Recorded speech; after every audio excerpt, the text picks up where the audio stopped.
Chers amis, très heureux de venir vous retrouver dans notre émission Réflexion. Aujourd'hui, je vais aborder le thème de la foi. Je peux m'entendre dire « Oh, mais la foi, je connais. J'ai la foi. » Oui.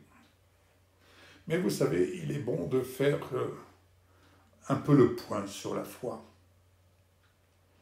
Quand le Seigneur Jésus nous dit « Lorsque je reviendrai, trouverai-je la foi sur la terre ?» Comprenons qu'avant que la foi nous vienne, nous étions au nombre de ces prisonniers sous la garde de la loi, en vue de la foi qui devait être révélée. Alors, vous connaissez la loi. Il n'y a qu'à, il faut que, tu dois. Galates 3, verset 23. Cependant, merci Seigneur pour le message de l'Évangile qui nous révèle la justice de Dieu par la foi et pour la foi. Comme cela est écrit, le juste vivra par la foi. Romains 1, verset 17. La foi, c'est pas simplement dire « je crois ». Il y a beaucoup de croyants. Mais soyons clairs, la foi est un acte qui démontre le fondement de ce que nous croyons et de ce que nous vivons. Ainsi, le juste vivant par la foi apprend à poser des actes qui sont la démonstration de ce à quoi son cœur est attaché à la parole de Dieu. Car c'est de la foi et par l'Esprit de Dieu que nous attendons la justice espérée. La foi, ce n'est pas ce qui vient de nous, ce n'est pas ce que je crois. Ce que je crois, on m'a dit ceci, on m'a dit cela, oh ben, j'ai écouté un tel, ah oui, moi aussi je crois. Non. Ce que j'espère s'appuie sur quelque chose de concret. Galates 5, verset 5. Car si nous estimons que l'homme est déclaré juste par la foi, indépendamment des œuvres de la loi, Romains 3, verset 28, nous sommes déclarés justes par la foi, c'est-à-dire fondés uniquement sur les promesses de Dieu. Ainsi, la foi, elle vient de ce qu'on entend. Donc, je peux écouter le témoignage de Pierre, Paul, Jacques. Je peux écouter les croyances. Je peux écouter. Ne donnez pas foi à tout esprit, nous dit la parole. Non. La foi, elle vient de ce qu'on entend. Mais ce qu'on entend, qu'est-ce que nous entendons? Nous avons le choix, soit d'entendre ce qui vient de la parole de Dieu, selon Romains 10, verset 17, ou ce qui vient de ce qu'on entend dans ce monde. C'est ainsi que les gens vont vers des marabouts, des croyants, des diseuses de bonne aventure, bref, ils croient dans les superstitions. Tout ça, ce sont des croyances stériles. La foi, je ne parle pas de notre propre foi, mais la foi, c'est quelque chose que Dieu nous offre de vivre en nous appuyant sur le fondement de sa parole. Donc, vivre avec confiance en Dieu, c'est vivre en ayant et en recherchant la démonstration de sa parole. Car nous sommes dans ce corps, et dans ce corps, nous sommes loin de notre patrie céleste. On est loin du Seigneur, physiquement. Mais marcher par la foi, c'est marcher à la lumière de sa parole. On ne marche pas par la vue, on ne marche pas au gré des circonstances, on ne marche pas au gré des humeurs. Marcher par la foi, c'est avoir uniquement la parole qui nous conduit de gloire en gloire. Ne nous fions pas à ce que nous voyons, à ce que nous entendons tous les jours autour de nous. Non. 2 Corinthiens 5, versets 6 à 7. Nous marchons par la foi en ayant comme repère la parole. C'est notre GPS. Et quand nous possédons cette mesure de foi, on n'a plus à être soumis à des croyances stériles ou à ce que nous entendons. Nous sommes connectés à un seul réseau. Galates 3, verset 25. Nous sommes connectés au seul réseau, le réseau de notre Seigneur Jésus-Christ. Et la foi nous permet ainsi de nous connecter sur le fondement de sa parole, de nous connecter avec Dieu. Il y a ceux qui sont faibles dans la foi, mais ils démontrent, ils vivent leur foi. On n'a pas à discuter les opinions. La foi, ce n'est pas une question d'opinion. La foi, elle est vivante. Ce n'est pas une question de religion. La foi, c'est la parole vivante. Romains 14, 1. Nous devons rester vigilants dans ce monde pour tenir ferme dans la foi et être courageux, nous fortifier, oui. 1 Corinthiens 16, 13, c'est ce qui nous est dit. Être vigilant, courageux, vivre la foi, que notre esprit soit fortifié dans la foi. Oui, la foi, c'est rester ainsi vigilant, se fortifier dans l'esprit, être courageux, comme Noé a pu le faire, a pu le témoigner, a pu le démontrer durant la construction de l'arche qui allait être leur refuge au moment du déluge. La foi est donc la ferme assurance des choses qu'on espère, et il espérait le salut. Et c'est ainsi que Noé a fait la démonstration de construire envers et contre tout, de construire cette arche. Mais il allait à contresens du monde dans lequel il était. La foi est donc la démonstration de ce que nous ne voyons pas, mais de ce que nous entendons de la parole. Vous pouvez écouter la parole, vous pouvez écouter les messages qui vont vous encourager. Vous pouvez écouter ainsi la réflexion que je vous apporte, qui va vous encourager. Mais attention, la foi, elle vous vient de la parole. La foi est un acte qui naît de la parole. La foi est une démonstration qui s'appuie sur la parole. Je vous renvoie à la parole. La foi est une action qui naît de l'amour de Dieu. La foi est la démonstration de la promesse de Dieu comme étant la connexion de son amour avec nous par sa parole.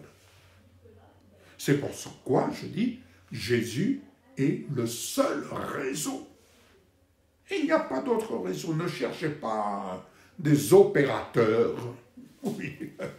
N'allez pas chercher des opérateurs par lesquels et au moyen desquels vous allez être connecté plus vite ou plus efficacement et autres. Il n'y a qu'un seul opérateur. Jésus est le seul opérateur. Mais le seul opérateur ne vous offre qu'une chose, la grâce de vous connecter au moyen de sa parole. Quand je parle d'opérateur, les opérateurs vous offrent des recettes qui se veulent économiques. Il n'y a qu'à il faut que, tu n'as qu'à. Ça, ce sont des préceptes humains, des préceptes religieux pour beaucoup d'entre eux. Mais la foi vivante, bien-aimée, n'a qu'un seul réseau. Et ne vous perdez pas dans des illusions. Ne vous perdez pas dans des illusions, dans des croyances. Et en croyant que vous avez la foi, alors que dès qu'il y a un bruit autour de vous, « Ah, mais qu'est-ce qui m'arrive? Ah, mais je ne comprends pas. » Bien-aimés, la foi ne s'appuie pas sur nos propres forces, sur votre propre force, ni votre propre intelligence. La foi, c'est espérer. Espérer, voir la parole, la promesse se concrétiser dans votre vie. Esprit, âme et corps. Je vous donne un exemple très simple de la parole que vous connaissez pour beaucoup d'entre vous. Il ne s'agit pas d'essayer de vous convaincre, de vous forcer. Ah, il faut que... La foi, elle vient semblable à une graine. Mais ce n'est pas votre force qui va développer la foi. La foi, cette graine de foi, a besoin simplement de trouver le chemin de votre cœur. Oui, le chemin du cœur. M'entendez? Et lorsqu'elle trouve le chemin de votre cœur, pas de corruption, la foi qui naît dans votre cœur vient changer votre nature, vient changer votre regard, vient changer la perception que vous avez de votre lendemain. Elle vient changer votre jugement pour vous amener dans l'innocence du mal. Car la foi est une démonstration qui ne soupçonne point le mal. Il ne s'agit pas de dire « Ah, j'espère que le Seigneur va faire quelque chose. » Ce n'est pas la foi. Ça, c'est l'expression que j'espère que ça va marcher. Seigneur, je te prie, j'espère que ça... Oh, ne cherchez pas à faire rentrer le Seigneur dans vos plans à vous. Parce que la foi, elle vient dans notre cœur pour nous faire entrer dans le plan que Dieu a prévu pour nous, afin que nous apprenions à vivre de plus en plus en étant connectés et apprendre à le connaître. Est-ce que vous cherchez à connaître Dieu? Est-ce que vous êtes, je dirais, désireux de connaître Dieu? Le seul moyen de le connaître, c'est la foi. La foi est une expression, elle est une action qui nous permet de vivre. Qui nous permet de vivre et de corriger ce qui doit être corrigé dans notre vue des choses, dans notre façon d'être. Mais bien entendu, qui d'entre nous est parfait? Oh là là, mes bien-aimés, qui d'entre nous est parfait? Aucun d'entre nous n'est parfait. Seul Jésus est la perfection même. Ainsi, la foi est une action fondée sur la parole qui nous permet de connaître Jésus en nous, car lorsqu'il nous dit que mes paroles demeurent en vous et demeurer dans ma parole. Et lorsqu'on apprend à vivre la parole, ce n'est ni par nos propres forces, ni par notre propre intelligence, mais c'est être conscient de nos faiblesses. Et lorsque nous sommes conscients de nos faiblesses, nous comprenons que seule la force de vivre la foi nous vient de la parole.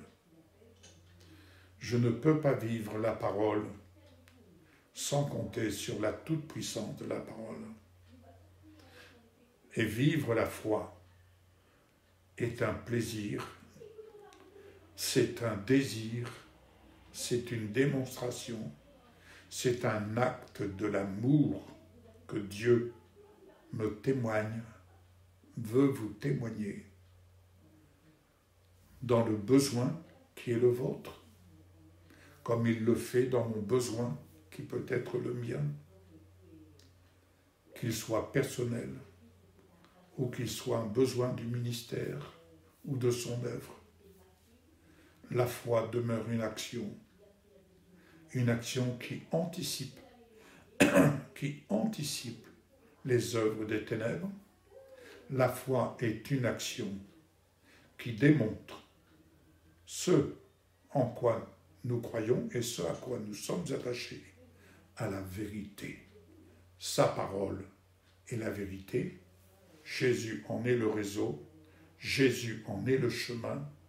Jésus en est la vie. Et cette vie qu'il m'offre, elle me vient sur le fondement de sa parole et non sur le fondement de la pensée de ce monde. Car la pensée de ce monde va totalement à contresens de ses promesses et surtout de ce style de vie qu'il nous offre de vivre, ce style de vie qu'il m'a offert de vivre depuis 1977. Oui, la foi en Jésus est d'abord et surtout un style de vie fondé sur les codes de ses promesses. Je vais prier pour vous.